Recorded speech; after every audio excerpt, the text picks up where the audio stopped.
Is it possible to trade with infinite liquidity? Well, that's the idea behind one of the protocols that we'll go through today.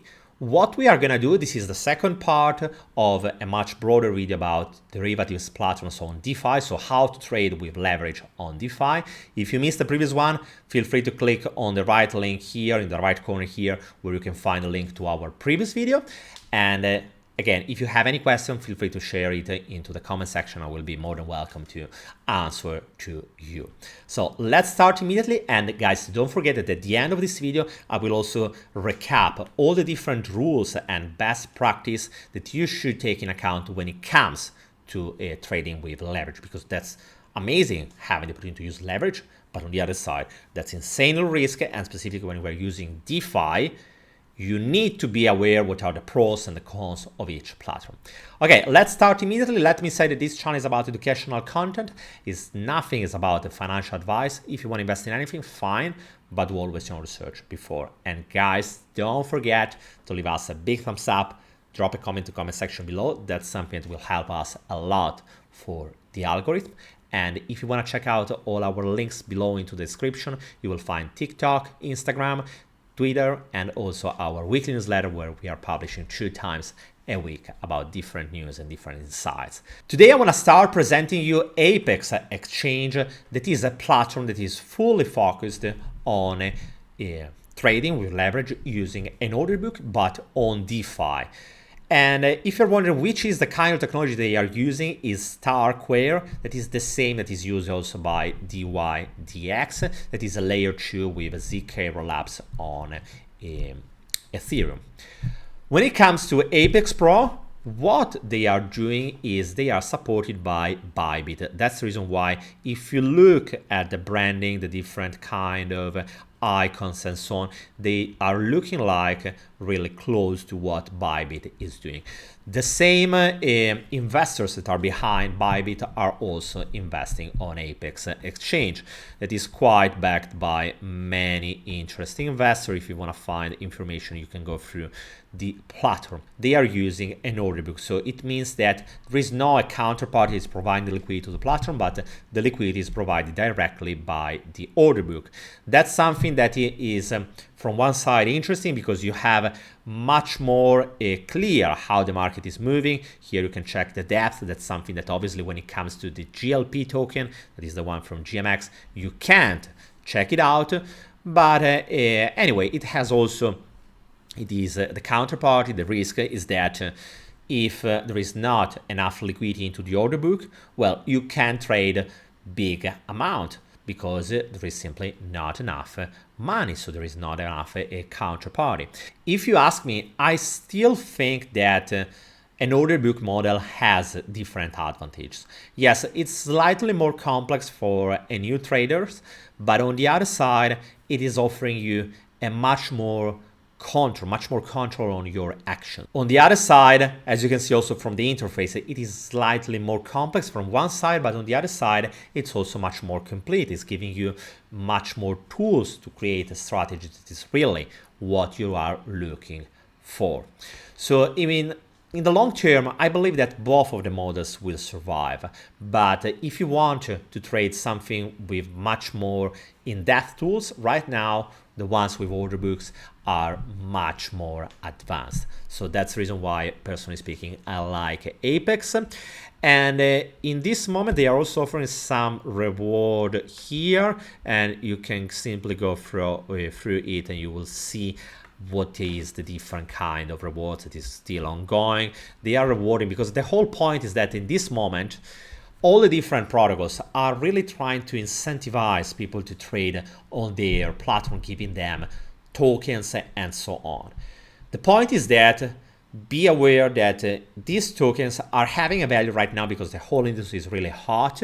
But the point is that what will be the value into the next future? As I was saying in the previous video, yes, guys, some of them will become a big token, but on the other side, many of them will simply die. So that's something that you should take in account. Going on, I want to talk about what is the most peculiar protocol I have seen until now, and it's called Nest Protocol. Nest Protocol is promising you infinite liquidity. That it means, yes, simply as I said, There is no counterparty. The system is like let's say an algorithm, even if they prefer to call it a stochastic asset. A stochastic asset is simply something that can be created and burned into the blockchain. It's an asset simply that you can create in a certain moment following a certain kind of rules, and as long as it is existent, it is just like another token, just like another asset like Bitcoin and so on. In the moment when you burn, it simply disappears from the blockchain, so it's not something that anyone can spend it anymore. How it works, so let's enter into the application.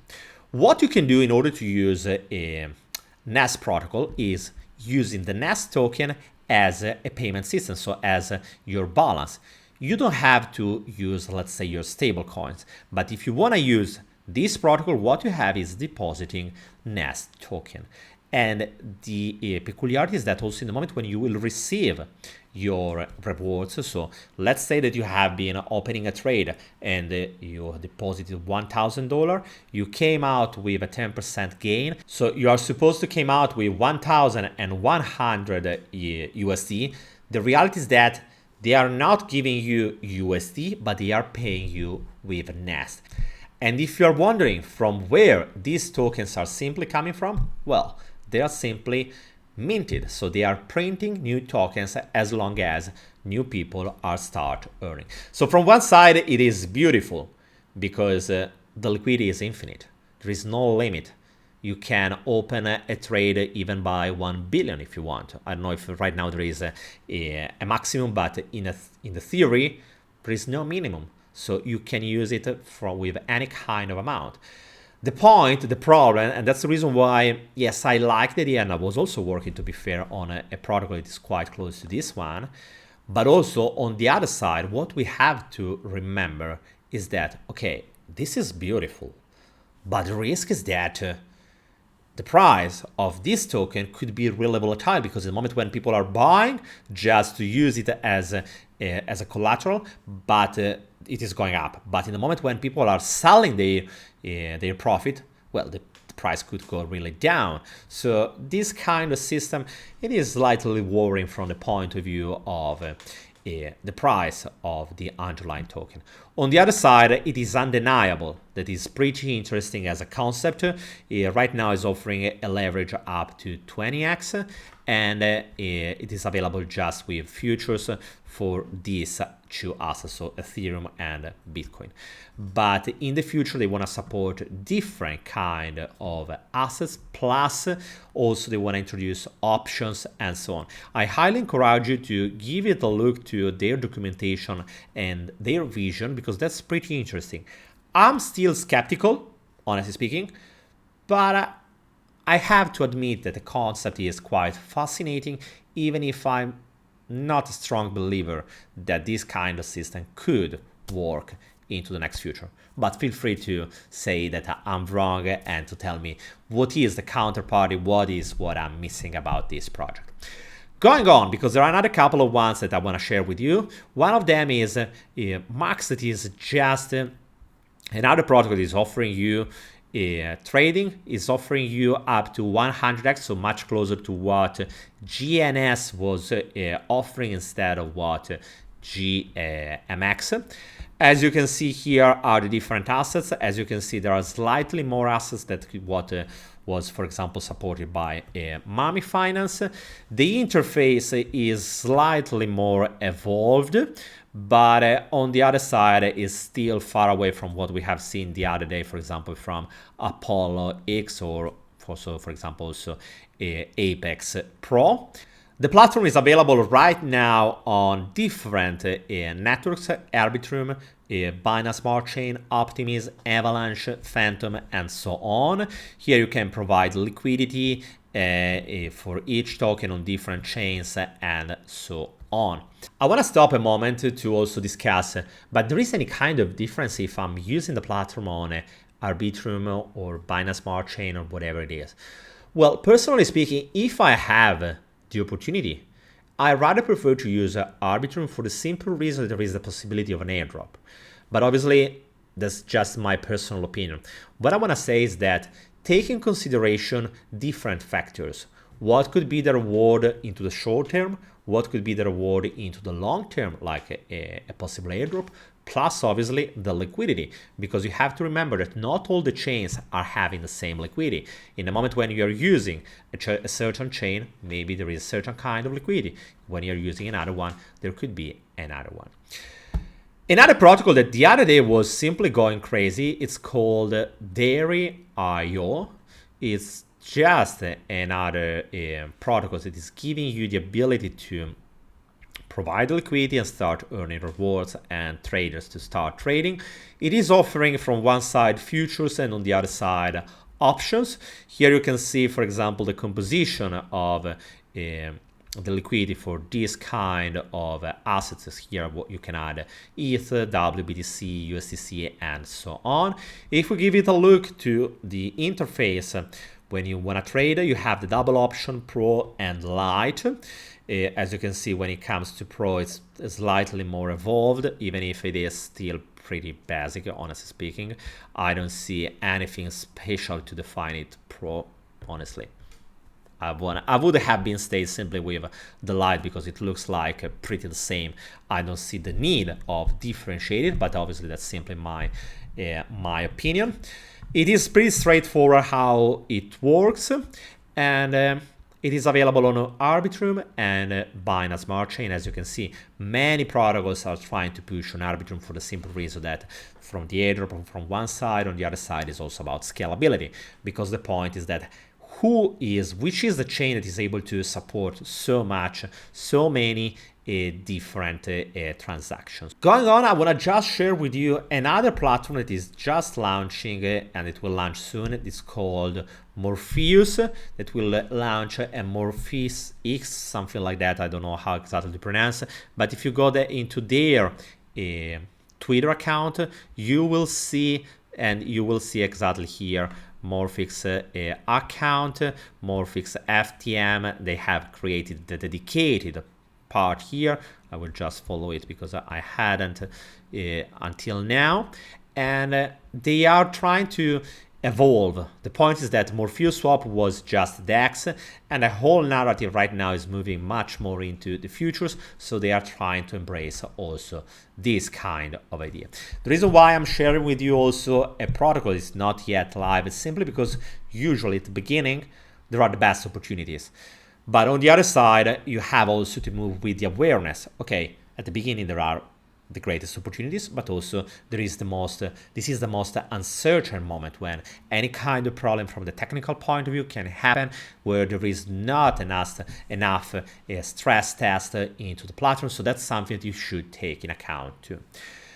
Right now I want to stop a moment because I want to bother you with too many information, with too many protocols, because yes, there are others, like I was checking out Chromatica, that is another one that is offering trading with leverage and so on. There are many others too. But what I want to do right now with you is trying to summarize what are the things that you should check out when it comes to trading with leverage. First of all, you need to be aware of how the liquidation mechanism is working and what are the tools that that platform is offering you to deal with your position. For example, I gave for granted on GNS that they had some certain kind of tools. The reality is that they didn't have them. So it is becoming more complex to manage from the stop loss, take profit point of view, and to manage in a dynamic way the liquidation price. So obviously, before doing anything, check out how that platform is working. Second point is about the fees. Remember, each platform has different fees and different rewards. It's a good habit to start checking out them and understanding, okay, if I'm using that, I will pay this and so on. Should I pay something in the moment when I'm opening a position? That's something that is related to the amount of leverage that I'm using and so on. Third point is about leverage. So which is the kind of leverage that each protocol is offering you. Some of them is offering more, some of them is offering less. You should understand that before, according to obviously what is your need. On the other side, which is the level of liquidity? In this case, when we were talking about Nest, it is infinite. Good, but also it comes with its own consequences. So it means much more volatility, and that's something that could be a limitation. On the other side, which is also the kind of assets are supported by each platform. When it comes to Mami Finance, they are supporting just three: FTM, Bitcoin, and Ethereum. When it comes to ApolloX, as you can see, there are much more assets that are supported. So each platform has its own peculiarities. Fourth, if you want to be the liquidity provider, so check it out, which is the kind of tools that that platform is offering you to manage your risk. For example, Level Finance is introducing 3 different levels of risk management to allocate to create your personal token. Different platforms are also rewarding liquidity providers in different ways. You should check them, even if at the beginning when you check the different platforms, all of them are looking the same. The reality is that each of them has its own peculiarity. There is nothing bad to use one or the other one. Most of the times, each of them has pros and cons. The main point is being aware on how it works. Is it using an order book, or it is using just an oracle to follow the price? If it is using just an oracle to follow the price, well, you need to be aware that maybe someone could manipulate the oracle and could affect the price into the protocol. So there are different things that you should take in account, and never go blinded, because that's the worst thing that you can do. Guys, let me know what is your favorite one, because honestly speaking, even if I was trying many of them, right now I'm trying more than 20 of them, but I'm still struggling to choose just once, because each of them has its own. And what I can say to you is that, well, it's beautiful to see them on DeFi, but the journey to reach the same level that we have right now on centralized exchange, on a centralized exchange, is still pretty long. So right now, great what we have, but it's still primitive. So be aware of that. And I still think that if you want to really trade seriously with derivatives, maybe using a centralized exchange, if you have the opportunity, could be better. Not to mention another thing, that not all the protocols are supported in all the countries. For example, when it comes to Apex Pro, it's not available in the United States, or for example, when it comes to ApolloX, it's not available, for example, still in the United States, or also I think Singapore, or whatever it is. So feel free to take what is the best decision for you, but do that in an aware way. Guys, let me know what you think about that into the comment section below. Don't forget to leave us a big thumbs up and drop a comment for the algorithm. That's something that could really help. And I will see you soon with another video. Bye, guys.